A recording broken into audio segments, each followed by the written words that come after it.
be made either expressly or impliedly, verbally or in writing, or regardless it is verbal or written, intention of the testar must be clear. यानी जो will हो वो बेशक लिखत में हो या बेशक जो है वो वर्बल की गई हो किसी के सामने, लेकिन उसमें जो बात की गई वो इतनी क्लियर होना चाहिए कि उसमें किसी किस्म का कोई डाउट क्लियर जो है क्रिएट ना हो।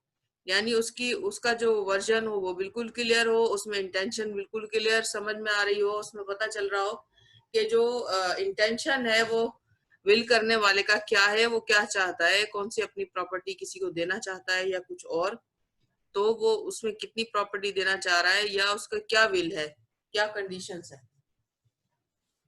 लेकिन अगर जो विल है वो वर्बल होती है, उसमें एक प्रॉब्लम होती है कि उसको प्रूव करना बड़ा मुश्किल होता है। अगर कोई विल लिखत में है और वो रजिस्टर्ड है तो उसको प्रूव करने में कोई डिफिकल्टी नहीं है, क्योंकि उसका रिकॉर्ड ऑलरेडी मौजूद होगा, रिकॉर्ड ऑफ राइट्स में उसका रिकॉर्ड मौजूद होगा। और उसके अलावा जो है जब भी दिल चाहे उसकी कॉपी निकलवाई जा सकती है वहां से, और जब कभी भी अगर कोई डिस्प्यूट क्रिएट होगा तो वहां से उसकी कॉपी भी मिल सकती है, वो प्रूव भी हो सकती है। लेकिन अगर विल जो है वो वर्बली की जाएगी तो उसके अंदर थोड़े इश्यूज होते हैं कि उसमें बंदा जो है अगर किसी के सामने की गई है, कितने लोग थे, क्या था, हो सकता है एक ही बंदा अकेला बोले कि भाई मुझे कहा गया है, वो दूसरे लोग उसको लीगल डिनाई भी कर सकते हैं कि नहीं जी ये तो आप अपनी तरफ से कह रहे हैं। तो इसलिए अगर रिटन में हो तो ज्यादा अच्छा है, लेकिन हो सकती है वर्बली भी की जा सकती है।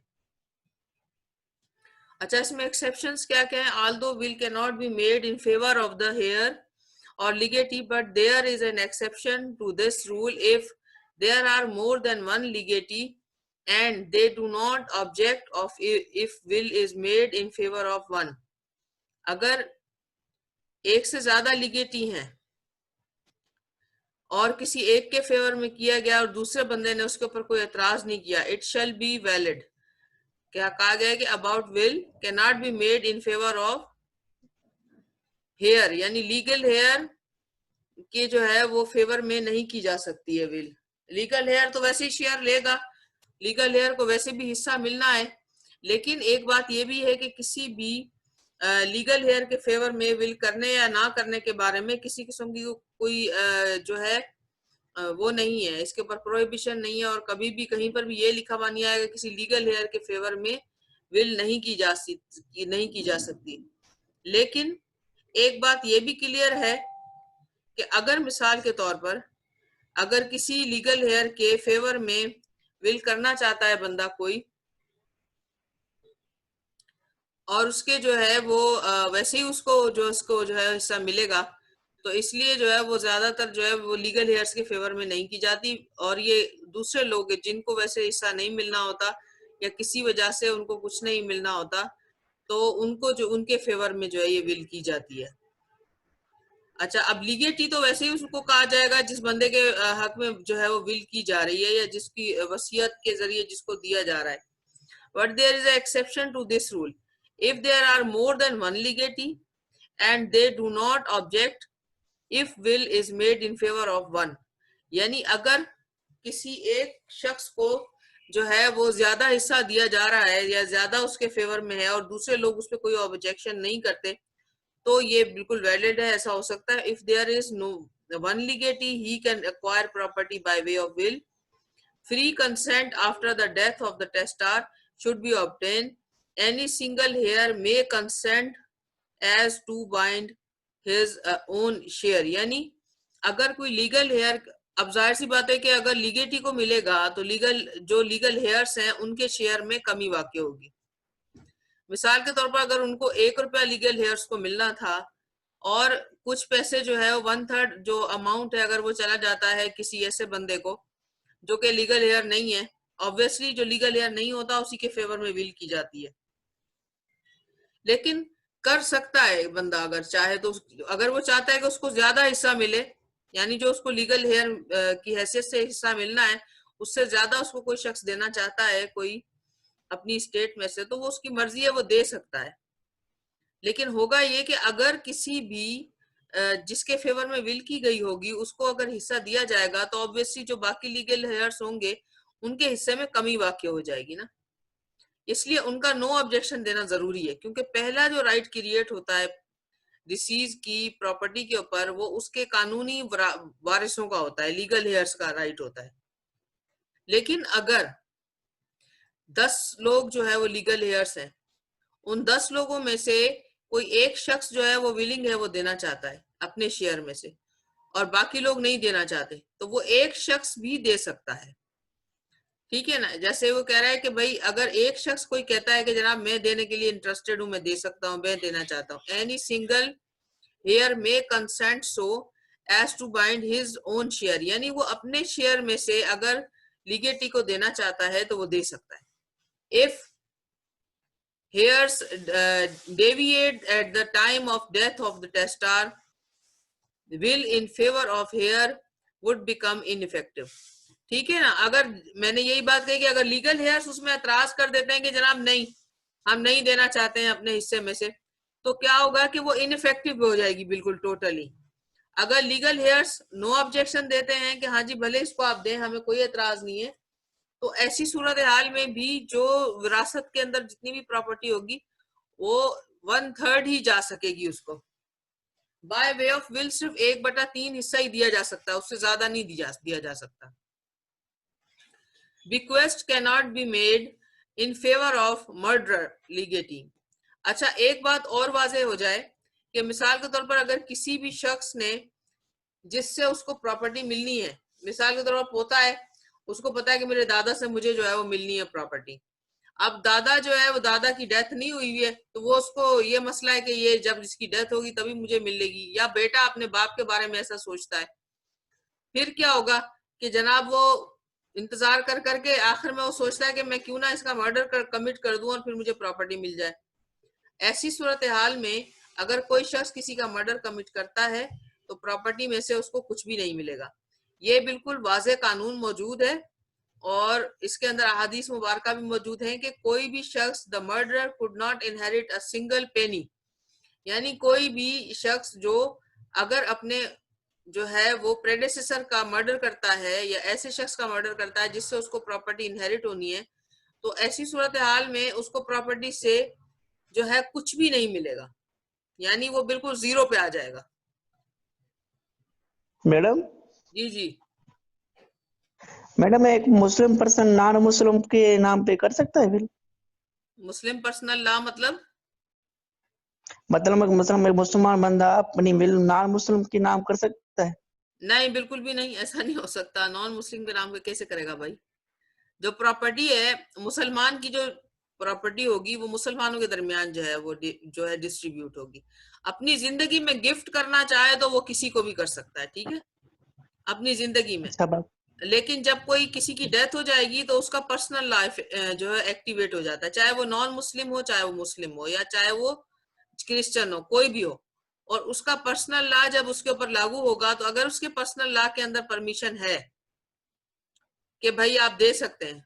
देखें, इवन जो है सदकात और खैरात भी जो है मुसलमानों को देने की इजाजत है, नॉन मुस्लिम्स को देने की इजाजत नहीं है। वैसे आप हेल्प कर सकते हैं, लेकिन आपने अगर कोई चीज सदका या खैरात की है, यानी जो अल्लाह की खुशनुदी हासिल करने के लिए कोई चीज दी है, तो वो आप ईमान वालों में तकसीम करेंगे। लेकिन इसका मकसद ये नहीं है कि आप नॉन मुस्लिम्स की हेल्प नहीं कर सकते।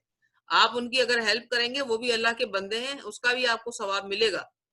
लेकिन अगर कोई चीज आप अल्लाह ताला के नाम पर खैरात करते हैं या कुर्बानी करते हैं, तो उसको उसके अंदर फिर जो है वो मुसलमानों का हिस्सा है, वो फिर नॉन मुस्लिम को आप नहीं दे सकते। और आपकी प्रॉपर्टी अगर आप अपनी जिंदगी में किसी नॉन मुस्लिम को देना चाहते हैं तो आप दे सकते हैं, उसमें कोई मसला नहीं है, वो आप बाय वे ऑफ गिफ्ट दे सकते हैं। लेकिन जब कभी डेथ हो जाती है किसी की, तो तब उसके ऊपर जो है वो उसका पर्सनल लॉ अप्लाई होता है, ठीक है। और पर्सनल लॉ ये कहता है कि प्रॉपर्टी वरासत में जाएगी। विल की इफेक्टिवनेस मैंने आपको बताई ना, विल इफेक्टिव ही नहीं होगी अगर लीगल हेयर से एतराज कर दें कि हम नहीं देना चाहते। अगर वो मना कर देते हैं, इस्लामिक लॉ तो ये भी कहता है, इस्लामिक लॉ कहता है कि जो जिसका शेयर बनता है कानूनी तौर पर, सॉरी, यानी कि जो शरई तौर पर उसका हिस्सा बनता है, उससे उसको कोई दुनिया की ताकत महरूम नहीं कर सकती। वो आपने देखे सुना होगा कि उसको आग कर दिया, इसको ये कर दिया, ये चीजें इनकी कोई हैसियत नहीं है कानून में। अगर कोई अपनी जिंदगी में अपने किसी बच्चे को ऑक कर देता है, उसको हिस्सा नहीं देना चाहता, तो ये वर्बली तो जबानी जमा खर्च तो वो कर सकता है, लेकिन प्रैक्टिकली लीगल हेयर है वो, और उस बंदे को उसकी डेथ के बाद, अपने बाप की डेथ के बाद उसकी प्रॉपर्टी से हिस्सा मिलेगा। उसके बहन भाई या उसका इवन उसका बाप खुद उसको महरूम नहीं कर सकता उसके हिस्से से। और इसकी कुरान पाक के अंदर बड़ी सख्ती के साथ ताकीद की गई है इन बातों की। ठीक है, ठीक है अच्छा मैम, ठीक है। अच्छा, आगे आगे पढ़ते हैं। In determining whether a person is or not here, regard is to be had not to the time of, to the execution of the will, but to the time of the death of testar। अगर किसी शख्स के बारे में देखना है कि ही और शी इज लीगल हेयर और नॉट, ये सब कुछ किस वक्त देखा जाएगा? जिस वक्त बंदे की डेथ होगी। ये नहीं है कि वो अपनी जिंदगी में बैठकर डिसाइड करे कि इस शख्स को मिलेगा, इस शख्स को नहीं मिलेगा। विल का ताल्लुक जो है वो बंदे की जो है वो प्रॉपर्टी के साथ उसकी डेथ के बाद है। विल उस वक्त तक एक्टिवेट नहीं होगी जब तक कि टेस्टार की या जो विल करने वाला शख्स है उसकी डेथ नहीं हो जाती। अगर उसकी डेथ नहीं होती है, वो जिंदा रहता है, तो विल एक्टिवेट ही नहीं होगी, वो उसका कोई काम नहीं है फिर। अच्छा, रेवोकेशन ऑफ विल, अगर कोई विल करता है तो क्या वो उसको रिवोक कर सकता है? Bequest can be revoked at any time either expressly or by implication। यानी विल को स्टॉप किया जा सकता है, उसको रिवोक किया जा सकता है, लेकिन किस तरीके, कब किया जा सकता है? During the life time of the testator. ठीक है, एक्सप्रेस और एक्सप्रेस रेवोकेशन कैसे होगी? Revocation is express when testator revoke the bequest in express terms either written or oral, यानी वो जबानी भी कर सकता है उसको रिवोक, यानी अगर वो रजिस्टर्ड हुई है वहां जाकर के वो उसको विड्रॉ कर सकता है, और उसके अलावा रिटर्न में भी कर सकता है। अगर लिखत में उसने लिख कर रखी हुई है, रजिस्टर नहीं कराई हुई, तो वो उस विल को डिस्पोज ऑफ करके दूसरी बना सकता है। और अगर चाहता है कि कोई विल ना हो तो वो उसी को डिस्पोज ऑफ कर सकता है। लेकिन अगर उसने रजिस्टर्ड की हुई है तो रजिस्टर्ड विल को भी जो है वो विड्रॉ किया जा सकता है, लेकिन बाय रिटर्न। वो उसमें फिर रिटर्न में उसको वहां नोटिस सर्व करना होगा। अच्छा, इम्प्लाइड रेवोकेशन के बारे में कहता है, conduct of the tester revoke the bequest any act of the testar which add or extinct the property right operates the revocation। यानी मिसाल के तौर पर अगर उसकी वो जिस प्रॉपर्टी के बारे में उसने विल करके रखी हुई है जेब में, उसी प्रॉपर्टी को डिस्पोज ऑफ कर देता है, तो जब वो प्रॉपर्टी नहीं रहेगी तो वो विल जो होगी वो क्या हो जाएगी? वो ऑटोमेटिकली इनइफेक्टिव हो जाएगी। Where testar build a house, will of piece of land revokes। यानी अगर किसी उसने जो है वो प्लॉट के बारे में लिखा हुआ है कि मेरा जो है वो जमीन का फलाना हिस्सा जो है वो मैं फलाने खान को देना चाहता हूँ या मिस्टर फलां को देना चाहता हूँ, वो उसने प्लॉट के बारे में लिखा हुआ था। अब उसने उसी प्लॉट पे घर बना लिया, तो वो जो प्लॉट के बारे में विल की गई थी वो खत्म हो जाएगी automatically. When animal is slaughtered, bequest is revoked। अब अगर कहा गया था कि मेरे पास जो इतनी गाय या भैंसे थी वो मैं फलां को देना चाहता हूँ, उसको मिल जाए मेरे मरने के बाद। अब पता चला कि वही जो जिस जानवर का जिक्र किया गया था उस जानवर को जो है वो कुर्बानी के अंदर उसको स्लॉटर कर दिया गया, कुर्बानी में उसको कुर्बान कर दिया गया, तो वो खत्म हो गई ऑटोमेटिकली, विल रिवोक हो जाएगी। यानी जिस चीज के बारे में विल की गई है अगर उसका वजूद ही नहीं रहेगा तो विल की भी कोई हैसियत नहीं रहेगी। When a piece of metal is converted into vessel, will of the metal is revoked। Sale of gift of house revoked its will। यानी अगर किसी भी जो है प्रॉपर्टी की किसी भी प्रॉपर्टी को वो उसने विल के अंदर जो है वो जिक्र किया हुआ है, दिया हुआ है किसी को, और वही प्रॉपर्टी अगर वो किसी को गिफ्ट कर देता है या सेल कर देता है, तो क्या होगा कि वो ऑटोमेटिकली जो विल है वो स्टॉप हो जाएगी, रिवोक हो जाएगी। रेवोकेशन बाय सब्सिक्वेंट विल, हाँ एक विल ऑलरेडी है और दूसरी विल बना लेता है बंदा, तो क्या होगा? पुरानी वाली विल जो हो जाएगी वो रिवोक हो जाएगी। Where a same property is bequeathed to another subsequent will shall revoke to prior will. यानी मिस्टर ए को दी थी पहले वाली विल में, और फिर बाद में दूसरी विल बनाई और उसमें मिस्टर ए के अलावा बी को भी शामिल कर दिया। अब क्या होगा? जो मिस्टर ए के नाम पर खाली वो प्रॉपर्टी एक के नाम पर थी, वो सोल ओनर उसको कर रहा था, वो वाली विल रिवोक हो जाएगी। या फिर अगर उसने बिल्कुल ही चेंज कर दिया अपना इरादा, ए की बजाय पूरी प्रॉपर्टी अपनी बी को ही दे दी, तो वो जो पुरानी विल थी वो ऑटोमेटिकली रिवोक हो जाएगी। और इसमें एक्सेप्शंस क्या क्या है? Where same property is bequested subsequently to another person in the same will, prior bequest shall not be extinguished but it shall be divided equally। यानी एक ही क्या कह रहा है कि where same property is bequested subsequently to another person in the same will, उसी will के अंदर एक बंदे के नाम पे कर रहा है, फिर उसी विल के अंदर नीचे जाकर किसी और का नाम भी लिख रहा है, तो क्या होगा कि वो प्रॉपर्टी आधी आधी तकसीम हो जाएगी। यानी अलग से अगर कोई दूसरी विल बना रहा होगा तो वो फिर जो है पुरानी विल जो है वो रिवोक हो जाएगी। अगर उसी सेम विल के अंदर अगर दो लोगों का जिक्र कर देगा और उनका हिस्सा नहीं बताएगा तो उनके दरमियान वो 50-50% जो है उसको तकसीम किया जाएगा equally. Revocation by refusal, if a person refuse to accept the property of will shall make the will invalid, it shall return property to the legal heirs। ये वेरी सिंपल है, बहुत सिंपल है। अगर बाय वे ऑफ जो है will किसी को कोई प्रॉपर्टी बंदा देने की ख्वाहिश का इजहार करता है मरने के बाद में, और लीगल हेयर्स भी एग्जिस्ट कर रहे हैं, तो अगर कोई बंदा जो है वो इनकार कर देता है, उसको एक्सेप्ट करने से नहीं लेना चाहता है, तो ऑटोमेटिकली प्रॉपर्टी लीगल हेयर्स की तरफ रिटर्न हो जाएगी, उन्हीं की तरफ डिवॉल्व हो जाएगी। ठीक है, अच्छा यहां तक समझ में आ गया आपके? क्लियर हो गया यहां तक भाई आप लोगों को? कोई सवाल हो तो कर ले।